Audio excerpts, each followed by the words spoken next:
Okay. Hello everyone. Welcome to Exam Success Mantra. Myself Sonali Bharadwaj.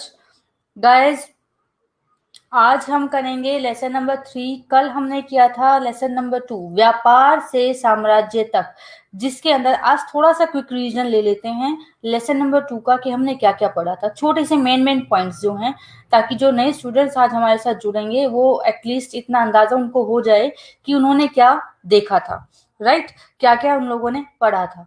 तो देखिए, कल का जो चैप्टर था उसके अंदर हम लोगों ने ये देखा था कि किस तरीके से ईस्ट इंडिया कंपनी यहाँ पर आई थी और उन्होंने किस तरीके से यहाँ पर शासन चलाना शुरू किया. व्यापार करने के से उद्देश्य से आई थी, पर धीरे धीरे उन्होंने क्या किया, यहाँ पर अपनी पैठ जमानी शुरू करी. इसके अंदर हम लोगों ने प्लासी का युद्ध पढ़ा था, बक्सर का युद्ध पढ़ा था, राइट. सिराजुद्दौला और रॉबर्ट क्लाइव के बीच जो युद्ध हुआ था प्लासी का, वो हमने पढ़ा था, जिसमें मीर कासिम जो था सिराजुद्दौला को उसने धोखा दे दिया था. ठीक है, ये चीजें हम लोगों ने पढ़ी थी.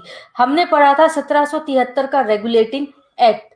हमने डॉक्ट्राइन ऑफ लैप्स यानी कि विलय की नीति के बारे में भी पढ़ा था, कि जिसमें अंग्रेजों ने ये क्या चलाया था कि उनके अकॉर्डिंग अगर कोई राजा, उनकी खुद की संतान नहीं होती, उसका खुद का अगर कोई पुत्र नहीं होता, तो वो उसकी जितनी भी संपत्ति है वो कंपनी के हाथों चली जाएगी. यानी कि हमने ये देखा था कि जो दत्तक पुत्र है, झांसी की रानी के बारे में हमने सबने पढ़ा है, तो उनका विरोध सबसे ज्यादा इसी बात से था कि वो अपने दत्तक पुत्र को गद्दी पर बिठाना चाहती थी. बट क्या हुआ था, डॉक्ट्राइन ऑफ लैप्स यानी कि विलय की नीति की वजह से वो अपने बेटे को उसके ऊपर नहीं बिठा पाई. ठीक है, जिससे कि उनका युद्ध हुआ था अंग्रेजों के साथ. तो ये सारी चीजें हमने कल पढ़ी थी.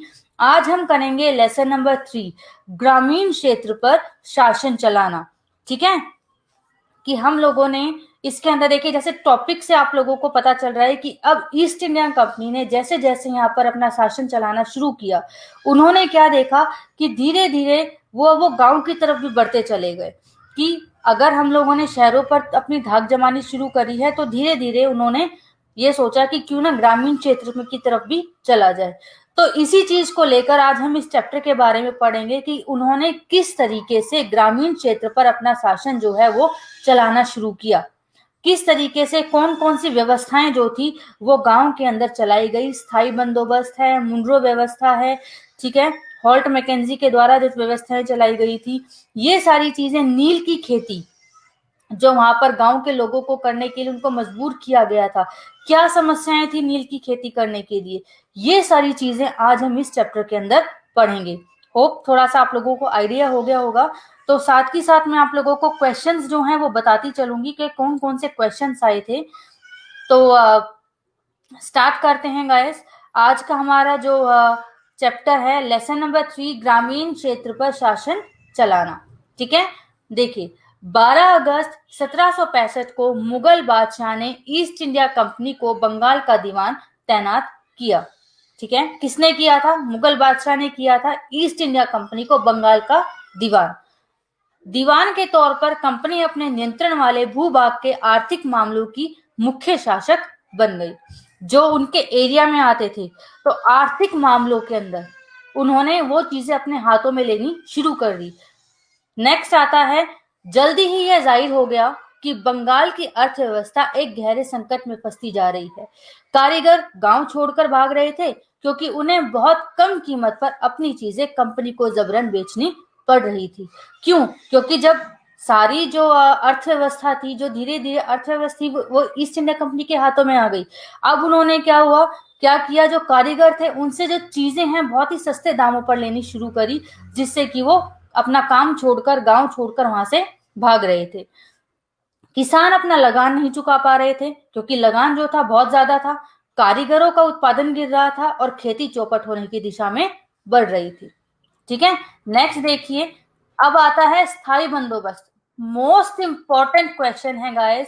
जितनी भी व्यवस्थाएं अब इसके आगे आएंगी, इसके साथ साथ उसको बहुत ही अच्छे से डिटेल में समझिएगा, पढ़िएगा.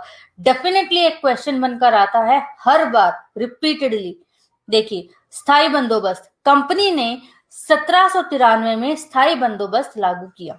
ठीक है, स्थायी बंदोबस्त लागू किया. इस बंदोबस्त की शर्तों के हिसाब से राजाओं और तालुकदारों को जमींदारों के रूप में मान्यता दी गई। किस किस को दी थी? राजाओं को और तालुकदारों को जमींदारों के रूप में मान्यता दी गई। उन्हें किसानों से लगान वसूलने और कंपनी को राजस्व चुकाने का जिम्मा सौंपा गया। अब राजाओं का क्या काम निश्चित कर दिया गया था कि वो किसानों से लगान लेंगे और कंपनी को वो लगान देंगे, यानी कि राजस्व जो है वो उसके थ्रू वो चुकाएंगे। उनका ये काम निश्चित कर दिया गया। उनकी ओर से चुकाई जाने वाली राशि स्थायी रूप से तय कर दी गई थी। ठीक है, यानी कि जो राशि थी, जो कि रकम थी, वो परमानेंट कर दी गई, स्थायी कर दी गई, जिस वजह से इस बंदोबस्त का नाम, इस व्यवस्था का नाम भी स्थायी बंदोबस्त पड़ा था। यानी कि वो कंपनी जो है इस रकम को ना तो बढ़ा सकती थी और ना ही घटा सकती थी। एक फिक्स अमाउंट जो था वो तय कर दिया गया था कि भाई इतना आप लोगों को हमको देना है। अब वो राजा का काम था कि वो किसानों से किस तरीके से लगान वसूलता है और किस तरीके से जो राजस्व है वो कंपनी को देता है। वो एक, अब चाहे किसानों को उसमें घाटा हो या उनकी कभी कभार ये भी होता था कि उनको लाभ भी होता था। ठीक है, तो दोनों ही स्थितियां उनके साथ थी। अब देखिए, इसका मतलब था कि भविष्य में कभी भी उसमें इजाफा नहीं किया जा सकता। जो राशि थी ना वो तय कर दी गई थी। अब इसमें समस्याएं क्या क्या थी? कंपनी ने जो राशि तय की थी उसे चुकाने में जमींदारों को परेशानी हो रही थी, क्योंकि तय की गई राशि बहुत ज्यादा थी। कंपनी ने जो राशि यानी कि जो रकम थी वो फिक्स कर दी थी, लेकिन उसका अमाउंट इतना ज्यादा था कि वो चुका नहीं पा रहे थे। पहली समस्या। दूसरी समस्या, 19वीं सदी में खेती में सुधार आया, लेकिन कंपनी को कोई फायदा नहीं हुआ। अब क्या हुआ? 19वीं सदी में खेती में सुधार आया, किसानों को लाभ पहुंचा, लेकिन उनके मन में, ईस्ट इंडिया कंपनी के मन में ये आया कि हमें तो कोई फायदा नहीं हुआ, क्योंकि हमने तो जो स्थायी बंदोबस्त में जो रकम फिक्स कर दी है वो हमें मिलेगी, हमें उससे ज्यादा रकम नहीं मिलेगी। तो वो उनके मन में लालच आएगा कि किसानों को ज्यादा पैसा उनके पास जाएगा या राजाओं के पास रह जाएगा। ठीक है, क्योंकि कंपनी हमेशा के लिए राजस्व तय कर चुकी थी, वह उसमें वृद्धि नहीं कर सकती थी। तो दूसरी समस्या ये थी कि कंपनी ने राजस्व तय कर दिया, अब अगर उनको फायदा भी होता है तो कंपनी को वो तय की गई रकम ही मिलेगी। नेक्स्ट पॉइंट था, जमींदारों को जमीन की बेहतरी में कोई दिलचस्पी नहीं थी। जमींदारों का क्या काम था? कि किसानों से लगान वसूलना। अब वो किसान किसी भी तरीके से खेती करे, उनको कोई मतलब नहीं था कि अगर किसी की जमीन जो है वो उपजाऊ नहीं है या किसी के पास कोई साधन नहीं है खेती का, किसी को कोई परेशानी है, तो उनको इससे कोई मतलब नहीं था। ठीक है, तो उसमें उनको कोई दिलचस्पी नहीं थी। उनका क्या काम था? बस कि लगान लेना है कैसे भी नहीं। नेक्स्ट है, किसानों को यह व्यवस्था बहुत दमनकारी लगी। अब उनको लगा कि भाई हमारा शोषण हो रहा है। यह तो एक राशि बहुत थी, एक तो राशि बहुत अधिक थी, दूसरे उनका भूमि पर अधिकार भी सुरक्षित नहीं था कि अगर वो लगान नहीं देते तो उनकी भूमि जो है वो जमींदार अपने कब्जे में कर सकता है। ठीक है, तो दोनों पॉइंट थे किसानों के साथ कि पहला कि राशि बहुत ज्यादा थी, मौसम की वजह से कई बार फसल नहीं हो पाती थी, लगान नहीं दे पाते थे, बहुत सारी चीजें होती थी जिससे कि किसानों को फेस करना पड़ रहा था। जमींदारों को इन सब से कोई मतलब नहीं था, उनको लगान चाहिए था। और दूसरा क्या था, अगर वो लगान नहीं देते तो उनकी जो जमीन थी वो जमींदार ले सकते थे। लगान चुकाने के लिए उन्हें महाजन से कर्ज भी लेना पड़ता था। अगर कर्ज नहीं चुका पाते तो उन्हें अपनी पुश्तैनी जमीन से बेदखल होना पड़ता था। ठीक है, तो ये थी समस्याएं कि क्या क्या समस्याएं थी। अब स्थायी बंदोबस्त के समय चार्ल्स कॉर्नवालिस भारत का गवर्नर जनरल था। अगर क्वेश्चन आता है, आ चुका है ये क्वेश्चन कि स्थायी बंदोबस्त के समय कौन से जो गवर्नर जनरल रह चुके हैं भारत के, तो वो थे चार्ल्स कॉर्नवालिस। ठीक है, याद रखिएगा। नेक्स्ट आता है महालवाड़ी बंदोबस्त। बंगाल प्रेसिडेंसी के उत्तर पश्चिम में प्रांतों के लिए हॉल्ट मैकेंजी नामक अंग्रेज ने एक व्यवस्था तैयार की जिसे 1822 में लागू किया। ठीक है, महालवाड़ी व्यवस्था किसने करी थी? हॉल्ट मैकेंजी नामक अंग्रेज ने। स्थायी बंदोबस्त हमने पढ़ा था अभी के चार्ल्स कॉर्नवालिस ने, और महालवाड़ी थी हमारी हॉल्ट मैकेंजी, गलत मत करना, जिसे 1822 में लागू किया गया। उसके आदेश पर कलेक्टरों ने गांव-गांव का दौरा किया, जमीन की जांच की और खेतों को मापा।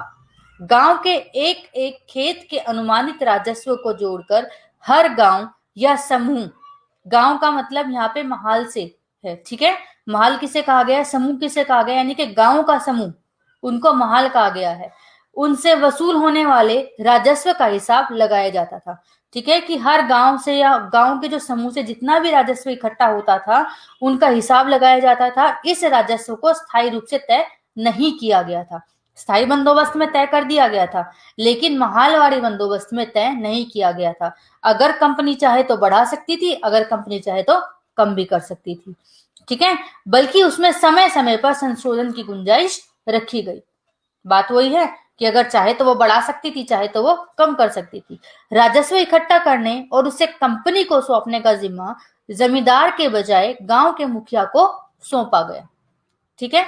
इस व्यवस्था को महालवाड़ी बंदोबस्त के नाम दिया गया। अब देखिए एक चीज है कि महाल, इसका अर्थ जान लो, बाकी आपको याद करने की जरूरत नहीं है। महाल होता है गांव या गांवों का समूह, ठीक है।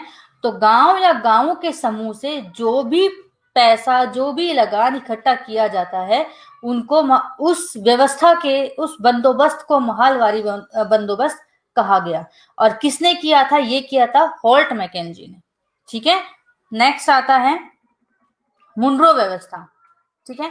दक्षिण भारतीय इलाकों में, देखो एक और पॉइंट बताती हूं इसके अंदर, महालवाड़ी थी उत्तर पश्चिम में, ठीक है, मुनरो थी दक्षिण भारतीय इलाकों में। अगर पॉइंट आता है आप लोगों का कि मुनरो व्यवस्था कहां पर लागू हुई, या स्थायी व्यवस्था कहां पर लागू हुई, या महालवाड़ी बंदोबस्त कहां पर लागू हुआ, तो ये सारी चीजें आपको पता होनी चाहिए, इसलिए मैंने आपको पॉइंट वाइज इंक्लूडेड किया हुआ है इसके अंदर, ठीक है। तो देखो नेक्स्ट आता है मुनरो व्यवस्था। दक्षिण भारतीय इलाकों में स्थायी बंदोबस्त की जगह जो नई व्यवस्था विकसित हुई, रैयतवाड़ी या रैयतवार का नाम दिया गया, ठीक है। मुनरो व्यवस्था को रैयतवाड़ी व्यवस्था भी कहा गया है, रैयतवार या रैयतवाड़ी व्यवस्था कहा गया है। अगर दोनों में से कुछ भी आता है कंफ्यूज मत होना, मुनरो व्यवस्था और रैयतवाड़ी व्यवस्था दोनों सेम है। टॉमस मुनरो ने इस व्यवस्था को विकसित किया, जिस वजह से इसका नाम मुनरो व्यवस्था भी पड़ा, ठीक है। मुनरो का मानना था, धीरे धीरे पूरे दक्षिण भारत पर यह व्यवस्था लागू की गई। मुनरो का मानना था कि उन्हें सीधे किसानों से ही, यानी कि रैयतों से ही बंदोबस्त करना चाहिए। पहले उन्होंने क्या किया था, राजाओं को काम सौंपा था, ठीक है। बाद में गांव के मुखिया को, महालवाड़ी व्यवस्था, महाल यानी कि गांव का समूह हो गया, और गांव के समूह में जो कि मुखिया थे उन लोगों को काम सौंपा था कि वो किसानों से लगान ले। लेकिन मुनरो व्यवस्था में, रैयतवाड़ी व्यवस्था में डायरेक्ट रैयतों से, रैयत यानी कि किसानों से उन्होंने अपना कांटेक्ट रखा, उसके अंदर बीच में कोई नहीं था कि वो डायरेक्ट किसानों से ही लगान लेंगे। बीच की जो चीज थी, जो राजा था या जो मुखिया थे, उनको हटा दिया था इस व्यवस्था के अंदर, ठीक है, कि जो पीढ़ियों से जमीन पर खेती करते आ रहे हैं उनसे ही सीधा जो है बंदोबस्त किया जाए। उनका मानना था कि अंग्रेजों को पिता की भांति किसानों की रक्षा करनी चाहिए। तो उन्होंने क्या बात रखी किसानों के सामने कि हम तुम्हारी पिता के बराबर तुम्हारी रक्षा करेंगे, तुम हमें डायरेक्ट लगान दोगे, हम बीच में से कोई भी मुखिया है, राजा है, उनको हटा देते हैं, ठीक है। तो ये था डिफरेंस। स्थायी बंदोबस्त के अंदर राजाओं को काम सौंपा गया लगान इकट्ठा करने का, ठीक है। उसके बाद महालवाड़ी व्यवस्था में महाल का जो मुखिया होता था, यानी कि गांव या गांव का समूह, उसका जो मुखिया होता था उनको काम सौंपा गया था। और मुनरो व्यवस्था में, यानी कि रैयतवाड़ी व्यवस्था में, डायरेक्ट रैयतों से कांटेक्ट, यानी कि रैयत यानी कि किसानों से जो है साठगांठ की गई थी कि भाई अब तुम ही हमें दोगे, हम बीच में से मुखिया और राजाओं को हटा रहे हैं, ठीक है, इसके बदले हम क्या करेंगे, हम तुम्हें सुरक्षा प्रदान करेंगे। अब आता है भाई नेक्स्ट, कि नेक्स्ट में आता है नील का पौधा। इंपॉर्टेंट है, ध्यान से देखना। यह पौधा उष्ण कटिबंधीय इलाकों में ही उगता है, ठीक है। सेकंड, कहाँ उगता है, पहली बात तो उष्ण कटिबंधीय इलाकों में। 13वीं सदी तक इटली, फ्रांस और ब्रिटेन के कपड़ा उत्पादक कपड़े की रंगाई के लिए भारतीय नील का उपयोग कर रहे थे। यूरोपीय कपड़ा उत्पादकों को बैंगनी व नीले रंग बनाने के लिए वोड नामक एक और पौधे पर निर्भर रहना पड़ता था। वोड का पौधा शीतोष्ण क्षेत्र में उगता था, जिसे यह यूरोप में आसानी से मिलता था। ठीक है, नेक्स्ट आता है नील के साथ प्रतिस्पर्धा से परेशान यूरोप के वोड उत्पादकों ने अपनी सरकार से नील के आयात पर पाबंदी लगाने की मांग की। नील कपड़ा रंगने वालों की पहली पसंद थी, क्योंकि नील से जो रंग मिलता था वह बहुत चमकदार नीला रंग था, जबकि वोड से मिलने वाला रंग बेजान और फीका होता था, जिस वजह से नील की जो मांग थी इंटरनेशनल मार्केट में, अंतरराष्ट्रीय बाजारों में बहुत ज्यादा थी। ठीक है, क्योंकि वो सिर्फ उष्ण कटिबंधीय इलाकों में ही मिलता था। ये याद रखना, कहाँ मिलता था? उष्ण कटिबंधीय इलाकों में। ठीक है, आगे देखते हैं। 18वीं सदी के आखिरी तक बंगाल में नील की खेती तेजी से फैलने लगी। जैसे जैसे नील का व्यापार फैला, कंपनी के अफसर और व्यावसायिक एजेंट नील के उत्पादन में पैसा लगाने लगे, क्योंकि यहाँ पर जो नील की खेती थी उसके लिए माहौल अच्छा था। तो नील जो है वो सबसे पहले कहाँ पे शुरू की गई थी? बंगाल में शुरू की गई थी, और 18वीं सदी तक बंगाल में नील की खेती जो है बहुत तेजी से फैलने लगी थी। मांग ज्यादा थी तो लोगों ने यहाँ पर पैसा लगाना शुरू कर दिया। भारी मुनाफे के लिए स्कॉटलैंड और इंग्लैंड के बहुत सारे लोग भारत आए और उन्होंने नील के बागान लगा लिए। जिनके पास नील की खेती के लिए पैसे नहीं थे, उन्हें कंपनी और नए नए बैंक कर्जा देने के लिए तैयार थे। ठीक है, तो नील की खेती उस टाइम के लिए इतनी इंपॉर्टेंट थी, अंतरराष्ट्रीय मार्केट में, इंटरनेशनल मार्केट में उसकी जो वैल्यू थी, उसकी जो मांग थी बहुत ज्यादा थी, और उसको उगाने के लिए जो वातावरण था वो यहाँ पे बहुत ही उपयुक्त था। उष्ण कटिबंधीय क्षेत्रों में वो उगाया जा सकता था। अब लोगों के लिए नील की खेती करना अगर जरूरी हो गया था, एक तरीके से किसानों के लिए एक तरीके से कंपलसरी कर दिया था। जिनके पास पैसा नहीं था, ईस्ट इंडिया कंपनी उनको पैसा देती थी, बैंक जो है उनको कर्जा देने के लिए तैयार थे, पर उनकी क्या डिमांड थी? भाई नील की खेती करनी ही करनी है। ठीक है, अब नील की खेती होती कैसे थी? नील की खेती के दो मुख्य तरीके थे, दो तरीके से होती थी, याद रखना कौन सी? एक निज और दूसरी रैयती। मैंने रैयतवाड़ी में रैयत का मतलब बताया था किसान। ठीक है, तो रैयत इसमें भी वही है, किसान। अब देखिए क्या है, पहले देखेंगे निज। निज होता है अपना, खुद का। ठीक है, तो निज खेती यानी कि अपनी खुद की जमीन पर खेती। इस व्यवस्था में बागान मालिक खुद अपनी जमीन पर खेती करते थे। ठीक है, निज यानी कि अपनी जमीन, निज अपना। हिंदी में निज का मतलब पता है, वही चीज है निज खेती और रैयती खेती, कि बागान मालिक खुद अपनी जमीन पर खेती करते थे। वह या तो जमीन खरीद लेते थे या दूसरे जमींदारों से जमीन भाड़े पर ले लेते थे और मजदूरों को काम पर लगाकर खेती करते थे। ठीक है, अब इसमें समस्याएं क्या थी? देखो, नील की खेती उपजाऊ जमीन पर ही की जा सकती थी। पहली समस्या, ऐसी जमीन पर आबादी से पहले कुछ ज्यादा थी, जिससे छोटे मोटे खेत ही उनके हाथ लग पाते थे। ठीक है, पहली समस्या थी। सेकंड, मजदूरों का इंतजाम करना आसान नहीं था। उनकी जरूरत भी सबसे ज्यादा थी उस समय, उससे ज्यादा उस सॉरी उनकी जरूरत भी सबसे ज्यादा उसी समय पड़ती जब किसान धान की खेती में व्यस्त रहते थे, क्योंकि वही जो टाइम पीरियड होता था धान की खेती के लिए होता था, और उसमें जो किसान थे वो व्यस्त रहते थे, जिस वजह से उनको मजदूर नहीं मिल पाते थे। दूसरी समस्या, मजदूरों की समस्या। ठीक है, थर्ड है, बड़े पैमाने पर खेती के लिए बहुत सारे बैलों और हलों की भी जरूरत थी। अब अगर उत्पादन उनको बड़े पैमाने पे चाहिए तो उसके लिए इक्विपमेंट्स भी होने चाहिए, उतने ही बड़े, उतने ही ज्यादा। ठीक है, तो उनके लिए बैल और हल चाहिए होते थे, जिनका इंतजाम करना आसान नहीं था, क्योंकि दो चार बैल का चल जाता है, इंतजाम हो जाता, एक लिमिटेड जो देखा जाता है ना कि स्टॉक चाहिए तो वो मिल जाएगा। लेकिन अगर बड़े पैमाने पर उनको खेती करनी पड़ती थी तो उनके लिए उनका इंतजाम करना बहुत ज्यादा मुश्किल हो जाता था इन चीजों का। ठीक है, अब आता है रैयती यानी कि किसानों की जमीन पे। इसके तहत बागान मालिक रैयत यानी कि किसानों के साथ एक अनुबंध करते हैं। ठीक है, अब वो अनुबंध क्या था? ये वो कॉन्ट्रैक्ट क्या था? जो उस अनुबंध पर दस्तखत करते थे उन्हें कम ब्याज दर पर बागान मालिकों से नील उगाने के लिए कर्जा मिल जाता था। ठीक है, एक कॉन्ट्रैक्ट साइन करवाते थे जिसमें कि नील उगाने के लिए उनको कर्जा मिलता था। किसानों को कम से कम अपनी 25% भूमि पर नील की खेती करनी होती थी, यानी कि उनको अपने 1/4 हिस्से पर 25% हिस्से पर खेती करनी होती थी। ठीक है, और उस कॉन्ट्रैक्ट में जब वो साइन करते थे तो उनको जो ब्याज मिलता था वो औरों के मुकाबले थोड़े कम दरों पर मिल जाता था, अवेलेबल हो जाता था। ये चीज ध्यान रखिएगा।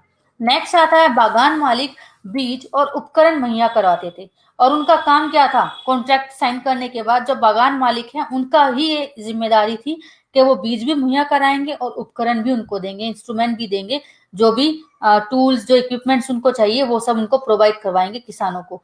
लेकिन शर्त ये थी कि वो अपनी जमीन जो 25% जमीन है उनकी खुद की, उसके ऊपर वो खेती करेंगे। कटाई के बाद फसल बागान मालिक को सौंप दी जाती थी, तो रैयत को नया कर्ज मिल जाता था और यह चक्र दोबारा शुरू हो जाता था। ठीक है, अब देखो समस्या क्या आई थी इसमें। फिर देखिए, नील की जड़ें बहुत गहरी होती थी। अब उनको क्या बोला गया था कि भाई 25% जमीन पर तुमको खेती करनी है। अब जो किसान अपनी 1/4 जमीन पर खेती करता था, नील की जड़ें जो थी बहुत गहरी होती थी, यानी कि बहुत नीचे तक वो जाती थी जमीन में, जिससे कि जमीन की सारी उर्वरक शक्ति वो खींच कर उसको बंजर बना देती थी। वहां पर दोबारा कोई जो फसल है वो नहीं उगा पाते थे। राइट, तो सबसे बड़ी समस्या ये थी, यही चीज इसमें है, पढ़ते हैं। नील की जड़ें बहुत गहरी होती थी, वह मिट्टी की सारी ताकत खींच लेती थी। नील की कटाई के बाद वहां धान की खेती नहीं हो सकती थी। ठीक है, सबसे बड़ी समस्या ये थी। नेक्स्ट आता है अब नील विद्रोह। अब जैसे जैसे बढ़ा, लोगों ने इसका विद्रोह भी करना शुरू कर दिया। 1859 1859 में बंगाल के हजारों रैयतों ने नील की खेती से इनकार कर दिया। अब उनकी जो जमीन है वो खराब होती जा रही थी, क्योंकि 25% जमीन पर उनको खेती करनी पड़ी। नील की खेती जहां भी होती थी उस जमीन को बंजर बनाकर छोड़ती थी। तो लोगों ने क्या किया, किसानों ने उन पर खेती करने से मना कर दिया। जैसे जैसे विद्रोह फैला, रैयतों ने बागान मालिकों का लगान चुकाने से भी इनकार कर दिया। वे तलवार, भाले, तीर कमान लेकर नील की फैक्ट्रियों पर हमला करने लगे। औरतें अपना बर्तन लेकर लड़ाई में कूद पड़ी। रैयतों ने कसम खा ली कि वे नील की खेती नहीं करेंगे, वरना ही उसके लिए कर्जा लेंगे। ठीक है, तो उन्होंने कसम उठा ली थी कि ना तो अब नील की खेती होगी, ना ही कर्जा उठाया जाएगा। मजिस्ट्रेट एशले ने एक नोटिस जारी किया जिसमें कहा गया कि रैयतों को नील की खेती करने के लिए मजबूर नहीं किया जा सकता। बगावत से परेशान सरकार ने बागान मालिकों की रक्षा के लिए सेना बुलानी पड़ी। नील उत्पादन व्यवस्था की जांच के लिए एक नील आयोग भी बनाया गया। अब क्या क्या किया गया था, क्या क्या उसके परिणाम हुए जब उन्होंने नील की खेती के लिए विद्रोह शुरू किया, तो क्या क्या परिणाम हुए कि पहली बार तो ये कि एशले ने, जो मजिस्ट्रेट थे उस टाइम पे, मजिस्ट्रेट एशले, उन्होंने एक नोटिस जारी किया था कि भाई किसी को मजबूर नहीं किया जाएगा नील की खेती करने के लिए। दूसरा, एक आयोग का जो है गठन भी करना पड़ा। ठीक है, नील उत्पादन व्यवस्था के लिए एक नील आयोग भी बनाया गया। इस आयोग ने बागान मालिकों को दोषी पाया और जोर जबरदस्ती के लिए उनकी आलोचना की। इस बगावत के बाद नील का व्यापार धराशायी हो गया, क्योंकि बंगाल के जितने भी किसान थे उन्होंने, रैयतों ने खेती करने से मना कर दिया, तो धराशायी होना ही था। 1917 में महात्मा गांधी का यह नील बागान का दौरा बागान मालिकों के खिलाफ चंपारण आंदोलन की शुरुआत थी। ठीक है, लास्ट वाली लाइन याद रखिए। अब देखिए कीवर्ड्स, इंपॉर्टेंट है, आता है तो कहिएगा। महल, क्या कहेंगे इसको, महल को? ब्रिटिश राजस्व दस्तावेजों में महल एक राजस्व इकाई थी, राजस्व की इकाई थी। यह गांव या गांवों का एक समूह होती थी। ठीक है, क्या था महल? गांव या गांवों का समूह। हमने पढ़ा था महलवारी बंदोबस्त। ठीक है, गांव या गांव का समूह, जिसमें किसके ऊपर किसको दी गई थी लगान वसूलने की जो ड्यूटी थी, वो किसकी लगाई हुई थी ईस्ट इंडिया कंपनी ने? वो लगा रखी थी उन गांव के मुखिया की। ठीक है, कि उनका काम था कि किसानों से लगान लेना और उनको राजस्व देना। ठीक, तो महल गांव या गांवों का एक समूह। क्लियर। नेक्स्ट आता है बीघा, जमीन की एक माप। 1 बीघा 2 बीघा यानी कि एक मेजरमेंट है, जैसे मीटर सेंटीमीटर होता है। ब्रिटिश शासन से पहले बीघे का आकार अलग अलग होता था। बंगाल में अंग्रेजों ने इसका क्षेत्रफल करीब 1/3 एकड़ तय कर दिया। वाट, इसे कहा गया एक किण्वन अथवा संग्रहण पात्र। वॉट यानी कि एक ऐसा बर्तन था जिसमें कोई चीज संग्रह करके रखी जाती थी। ठीक है। और ये यूजुअली किस लिए होता था, ये नील की खेती करते टाइम ये जो बर्तन है यूज किया जाता था, जिसमें नील जो है संग्रह करके रखा जाता था। पात्र यानी कि बर्तन, संग्रहण पात्र, संग्रह करने का बर्तन, कोई चीज इकट्ठी करके रखी जाए उसका बर्तन। ठीक है। नेक्स्ट है, ये लास्ट वाला जो पॉइंट है मैंने फिलिप में से लिया हुआ है। 18वीं सदी में ब्रिटेन में नील की मांग औद्योगिकरण के कारण बढ़ने लगी। ठीक है। किस वजह से बढ़ने लगी थी? औद्योगिकरण के कारण। होप आप लोगों का ये क्लियर हो गया। कल हम करेंगे लेसन नंबर 4। अगर किसी को कोई डाउट होता है राइट नाउ, तो आप मुझसे पूछ सकते हो अभी के अभी। किसी का कोई भी डाउट है कल के चैप्टर से रिलेटेड, सीटेट से रिलेटेड, इस चैप्टर से रिलेटेड, तो आप मुझसे पूछ सकते हो। ठीक है। एंड एक चीज और आप लोगों को जाते जाते मैं बोलना चाहती हूँ, देखिए सीटेट की बुक, सीटेट के लिए जब भी हम एनसीईआरटी पढ़ते हैं तो हम लोगों को इस तरीके से पढ़नी है, रटना नहीं है चीजों को, समझो तब याद करो। रटोगे बिना समझे तो भूल जाओगे। तो इस तरीके से याद करनी है। देखिए ये टीचिंग एग्जाम है, हम 6th 7th 8th के बच्चे नहीं हैं, तो हमको बच्चों की तरह नहीं पढ़ना, हमें टीचर एज अ टीचर की तरह इस बुक को देखना है। इसी वजह से मैंने इसमें हर एक वो पॉइंट इंक्लूड किया है जो कि एग्जाम में आ सकता है या आ चुका है। किसी को कोई प्रॉब्लम होती है, कोई क्वेरी होती है, आप मुझसे बाद में भी कमेंट के थ्रू पूछ सकते हैं। कोई भी अगर क्वेश्चन किसी का होता है रिलेटेड टू सीटेट या आपकी सोशल स्टडी से रिलेटेड। ठीक है। तो स्टूडेंट्स कल मिलते हैं इसी टाइम 2 बजे, लेसन नंबर 4। तब तक के लिए thank you so much and have a nice day. और अगर किसी को कोई क्वेरी होती है तो प्लीज जरूर पूछिएगा। Thank you.